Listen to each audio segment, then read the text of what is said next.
बहुत important question है मेरे पास, इस्लाम का कौन सा फिरका सही है? इतने सारे फिरके क्यों हैं, इतनी कंफ्यूजन क्यों है?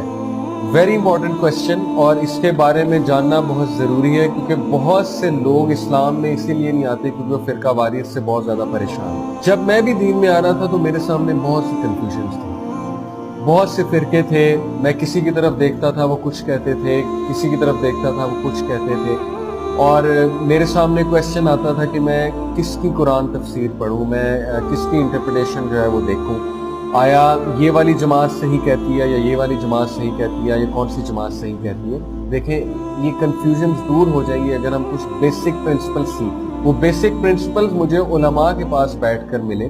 मैं मुख्तलिफ उलमा के पास गया, डिफरेंट स्कूल ऑफ थॉट्स के उलमा के पास, और दिस वाज माय जर्नी, और ये जर्नी बड़ी प्रेशियस है।